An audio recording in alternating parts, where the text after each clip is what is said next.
నమస్తే friends, welcome to my classes. నేను మీ దండు వెంకటరాములు. ఈ వీడియోలో మనం బీఈడి సెకండ్ సెమిస్టర్కి సంబంధించినటువంటి content cum pedagogy of social science education at secondary state subject యొక్క ఇంపార్టెంట్ క్వశ్చన్లను మనం ఎక్స్ప్లెయిన్ చేసుకుందాం. ఇది ఈడిఎన్ 11సిగా ఉండడం జరుగుతుంది. పేపర్ అనేటటువంటిది 2026-27 అకాడమిక్ ఇయర్కు గాను ఈ ఇంపార్టెంట్ క్వశ్చన్లు అనేటటువంటి వర్క్ కావడం జరుగుతుంది. సో ఇక్కడ content cum pedagogy of social science అనేటటువంటిది మిగిలిన సబ్జెక్ట్, ఇప్పుడు మ్యాథ్స్ కానీ, తెలుగు కానీ, ఇంగ్లీష్ కానీ సేమ్ యాజ్ ఇట్ ఈస్గా content cum pedagogy of social science ప్లేస్లో ఆ సబ్జెక్ట్ నేమ్ ఉండి ఎడ్యుకేషన్ ఎట్ సెకండరీ స్టేజ్ అని చెప్పి ఉండడం జరుగుతుందన్నమాట. సో ఈ social science, social studies subject ఎవరైతే ఉంటారో వాళ్ళకి సంబంధించినటువంటి ఇంపార్టెంట్ క్వశ్చన్స్. ఇక్కడ మార్క్స్ చూసినట్లయితే ఈ సబ్జెక్టులో మొత్తం 100 మార్కులు ఉండడం జరుగుతుంది. థియరీ ఎగ్జామ్లో 70 మార్కులు, 30 మార్కులు కాలేజ్లో ఇవ్వడం జరుగుతుంది. సో ఇక్కడ ఈ 70 మార్కులు అనేటటువంటివి పార్ట్ ఏ మరియు పార్ట్ బి ద్వారా డివైడ్ కావడం జరుగుతుంది. పార్ట్ ఏలో 20 మార్కులు, పార్ట్ బిలో 50 మార్కులు గాను ఉండడం జరుగుతుంది అనమాట.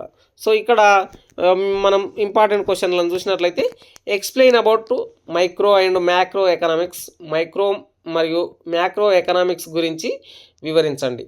Next write about globalization, privatization, liberalization అంటే ప్రపంచీకరణ, ప్రైవేటీకరణ మరియు సరళీకరణల గురించి వ్రాయండి అనేటటువంటి ఫస్ట్ క్వశ్చన్ అయితే ఎవ్రీ ఇయర్ వస్తుంటుంది అనమాట, చూసుకోండి. సో నెక్స్ట్ సెకండ్ క్వశ్చన్లో అవి 3 డిఫరెంట్ క్వశ్చన్స్ అనమాట. సో మీకు వీటిలో ఏదో ఒక చిన్న వాటితో షార్ట్ క్వశ్చన్ కూడా రావచ్చును. చూడండి third question, analyse the areas suitable to conduct action research in social science అంటే సోషల్ సైన్స్ యాక్షన్ రియాక్ట్ చేయడానికి అనువైన ప్రాంతాలను తెలియజేయండి అనేటటువంటి క్వశ్చన్. చూడండి ఎన్ఈపి 2020 సిఫారసుల గురించి అడుగుతున్నారు. ఫస్ట్ సెమిస్టర్లో వచ్చింది, సెకండ్ సెమ్లో వస్తుంది, థర్డ్ సెమ్లో వస్తుంది, ఫోర్త్ సెమ్లో వస్తుంది. సో మీరు వాటిని ఖచ్చితంగా నేర్చుకోవాలన్నమాట.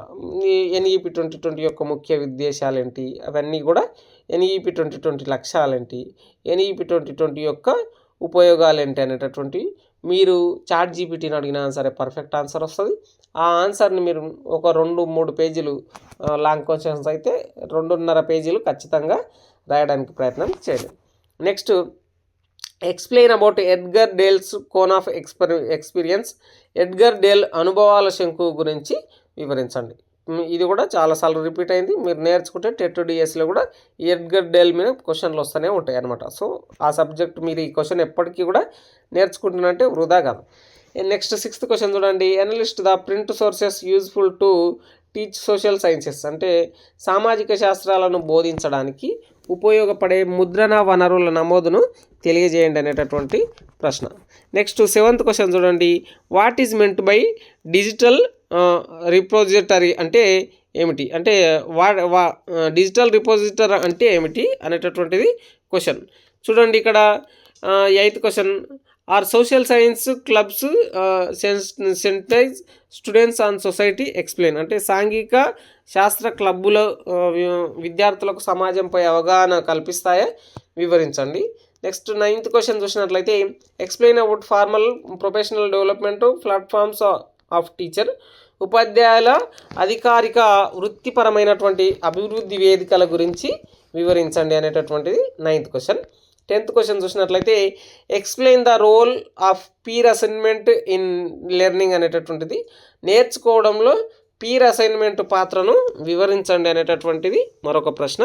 అయితే వీటన్నిటికి సంబంధించినటువంటి మీరు నోట్స్ రాసుకొని వాటిని ఈ ఇంపార్టెంట్ క్వశ్చన్లను అన్ని యూనివర్సిటీలకు తెలుగులో రావు కాబట్టి సో మీరు తెలుగు ఇంగ్లీష్ 2 మీడియాల్లో క్వశ్చన్ ఎగ్జామ్లో గుర్తుపట్టడం కూడా చాలా ఇంపార్టెంటే కాబట్టి సో మీరు రాసుకొని ఆ తర్వాత ప్రిపేర్ అవ్వండి. ఆన్సర్ మాత్రం మీకు తెలుగులో రాయాలనిపిస్తే తెలుగులో రాయండి, ఇంగ్లీష్లో రాయాలనిపిస్తే ఇంగ్లీష్లో రాయండి. 11th క్వశ్చన్ చూడండి, distinguish between curriculum and syllabus, curriculum మరియు సిలబస్ మధ్య తేడాలను గుర్తించండి. Next 12th question, what is meant by human capital, human capital అంటే ఏమిటి. ఇక 13th question, right A short note on భక్తి మూమెంట్, భక్తి ఉద్యమంపై ఒక చిన్న నోట్ రాయండి.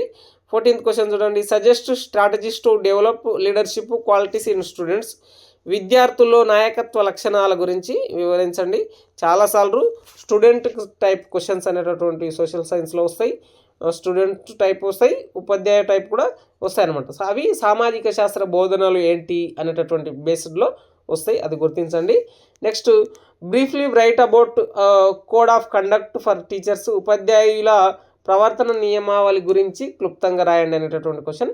Next what are components of formative assignment, formative అసైన్మెంట్లోని అంశాలు ఏమిటి, భారత రాజ్యాంగాన్ని రూపొందించడం అనేటటువంటిది, draft of constitution of India అనేటటువంటి క్వశ్చన్, సహజ వనరులు అంటే ఏమిటి, what are natural resources, Vijayanagara సామ్రాజ్యం, విజయనగర ఎంపైర్, బ్లూ ప్రింట్ అనగానేమి, నికషాలు ఎలా తయారు చేస్తారు, what is blueprint, how drawings are made అనేటటువంటి క్వశ్చన్స్ అనమాట. ఇవి BEd second semester social studies subject అంటే content cum pedagogy of social studies at secondary stage subject యొక్క ఇంపార్టెంట్ క్వశ్చన్లు అనమాట. మీ ఫ్రెండ్స్ అందరికి షేర్ చేయండి. సైనింగ్ అవుట్, నేను మీ దండు వెంకట్.